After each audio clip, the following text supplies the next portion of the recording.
Dando prosseguimento à leitura do meu livro A Quebra da Maldição Hereditária, hoje vamos ler o capítulo de número 13, A Maldição e o Novo Testamento.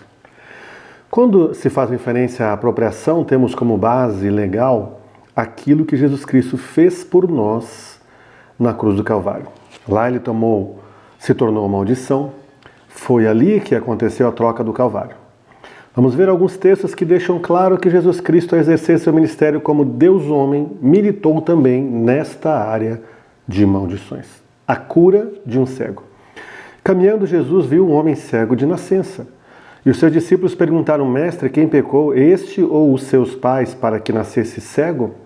Respondeu Jesus: Nem ele pecou, nem seus pais, mas foi para que se manifestem nele as obras de Deus. João 9, de 1 a 3. Fica claro também nesta passagem que o pano de fundo é a maldição hereditária. Ao se depararem com aquele homem cego, os discípulos de Jesus apontaram para a razão de aquele homem estar cego. Os pais dele praticaram iniquidades e ele estava sofrendo as consequências, ou seja, a lei da herança, ou ele mesmo tinha praticado iniquidade, que é a lei da responsabilidade, e por isso estava cego. Prontamente, Jesus Cristo dá a resposta esclarecedora àquela dúvida deles, declarando que o homem era cego para que a glória de Deus se manifestasse através da sua cura. Logo a seguir, Jesus cura este homem de sua cegueira e o nome do Pai é glorificado. Embora não seja citada diretamente a questão da maldição, subentende-se que esta era a questão ali tratada, quando os discípulos estavam questionando a razão da cegueira daquele homem. A cura de um paralítico. Passadas estas coisas, havia uma festa dos judeus e Jesus subiu para Jerusalém. Ora, existe ali junto à porta das ovelhas um tanque chamado em hebraico Betesda, o qual tem 5 pavilhões. Neste jazia uma multidão de enfermos, cegos, coxos, paralíticos, esperando que se movesse a água, porquanto um anjo descia em certo tempo, agitando-a, e o primeiro que entrava no tanque, uma vez agitada a água, sarava de qualquer doença que tivesse. Estava ali um homem, enfermo havia 38 anos. Jesus, vendo-o deitado e sabendo que estava assim havia muito tempo, perguntou-lhe: Queres ser curado? Respondeu-lhe o enfermo: Senhor, não tenho ninguém que me ponha no tanque quando a água é agitada, pois enquanto eu vou, desce outro antes de mim. Então lhe disse Jesus: Levanta-te, toma o teu leito e anda. Imediatamente o homem se viu curado e, tomando o leito, pôs-se a andar. E aquele dia era sábado. João capítulo 5, versos 1 ao 9.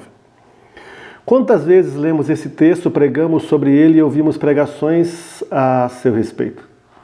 Mas aqui o que me chama a atenção é o fato deste homem estar em um leito jazendo de uma enfermidade há 38 anos e, ao ser perguntado se desejava ser curado, ao invés de responder a pergunta, começa a relatar o que ocorria naquele lugar. Jesus estava ali com o objetivo de curá-lo e dá uma palavra de ordem para que aquele homem levante. Toma um leito e ande. Tudo bem até aqui? Mas o que será que tinha originado aquela enfermidade que deixou aquele homem cativo por 38 anos? A resposta me veio de forma cristalina quando li com atenção o versículo 14. Quando já no templo, Jesus Cristo o encontrava e falava com ele. Mais tarde, Jesus o encontrou no templo e lhe disse: Olha que já estás curado, não peques mais, para que não te suceda coisa pior. João 5,14. O que enxergo aqui é uma referência à maldição que repousava sobre aquele homem há 38 anos. A possibilidade de suceder coisa pior pode significar mal pior, maldição pior. Esta maldição estava ali devido ao pecado dele, como consequência de sua iniquidade. E Jesus deixa claro que a condição para que não voltasse, trazendo uma consequência pior, era que ele se convertesse, se conservasse sem praticar, ou melhor, se conservasse sem praticar mais aquele pecado, ou seja, extirpando aquela iniquidade. Quando Jesus o curou, a maldição foi quebrada. A pergunta que Jesus fez àquele homem é a pergunta que precisa ser feita também em nossos dias. Você quer sair da maldição? Pilatos lava as mãos. Quando Jesus Cristo foi levado perante Pilatos, esse, depois de ouvir os argumentos dos judeus, considerou inocente. Que mal fez ele? Perguntou Pilatos.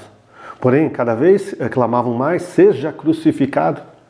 Vendo Pilatos que nada conseguia antes, pelo contrário, aumentava o tumulto, mandando vir água, lavou as mãos perante o povo, dizendo: estou inocente do sangue deste justo. Fique o caso convosco. E o povo todo respondeu: caia sobre nós o seu sangue e sobre nossos filhos. Mateus 27, 23 a 25. O povo judeu ali presente, depois de ouvir de Pilatos que Jesus era inocente, que não seria responsável pelo sangue daquele justo que seria crucificado por eles, os judeus, tomam para si e para seus descendentes a responsabilidade pelo sangue inocente que seria derramado. Isto mesmo. Tomaram para si a responsabilidade e, como consequência, receberam a maldição do sangue inocente derramado, que os persegue até os dias atuais. Existe sobre o povo judeu uma maldição que eles mesmos tomaram para si, e esta é visível pelos conflitos que resultam em sangue derramado sobre aquela terra. Considero necessário transcrever o comentário deste fato registrado no texto citado acima, o qual se encontra na edição do Novo Testamento King James, edição de estudo em sua íntegra. Pilatos, de sua cátedra, trono, cadeira, estrado de juiz, evoca uma maldição judaica evoca uma tradição judaica de obediência à lei de Moisés, Deuteronômio 21, 9. Numa tentativa de esquivar-se da responsabilidade de condenar um justo à pena de morte, ainda mais sendo filho de Deus. Entretanto, uma pequena multidão ensandecida tomou para si e para os seus descendentes todo o ônus daquele julgamento injusto. Alguns líderes justos se manifestaram contra, mas não foram ouvidos. Lucas 23, 51. Cerca de 40 anos mais tarde, mesmo antes do cerco a Jerusalém, o sangue dos judeus jorrava por todo o país. Ao final do ano 66, foram trucidados mais de 20 mil judeus em Cesareia, por seus próprios concidadãos gentios. Em Citópolis, os sírios massacraram 13 mil judeus. Em Alexandria, mais de 50 mil judeus foram chacinados por cidadãos gregos e soldados romanos, e suas casas reduzidas a cinzas. O massacre em Jerusalém não poupou os bebês. O próprio pátio do templo virou um lago de sangue. Durante o sítio, os poucos sobreviventes esfomeados eram forçados a roer as próprias sandálias e cintos de couro. Diariamente, mais de 500 judeus morriam crucificados, até que não houvesse mais madeira para confeccionar cruzes. Segundo o historiador Flávio Joséfo, mais de 1 milhão de judeus foram mortos durante o período do sítio romano. Cerca de 97 mil homens jovens que sobreviveram foram vendidos como escravos, transformados em gladiadores ou morreram na arena do anfiteatro, lutando contra animais ferozes. King James atualizada. E o povo judeu invocou uma maldição para si e para a sua posteridade. E os fatos históricos mapeiam as consequências dessa maldição hereditária em operação. Quando o judeu se converte, o ideal é que quebre essa maldição sobre si e sobre seus descendentes através do arrependimento e confissão por identificação, apropriando-se dos benefícios do sacrifício de Jesus Cristo na cruz do Calvário. Pois lá ele já quebrou as maldições sobre a humanidade. Devido aos pecados, transgressões e iniquidades que contaminaram a humanidade, neste mundo teremos que lidar com a quebra de maldição. E Jesus a disponibiliza para que os seus vivam vida em abundância, servindo verdadeiramente ao Senhor, sem mais amarras, algemas e grilhões. A promessa de Deus está sobre nós.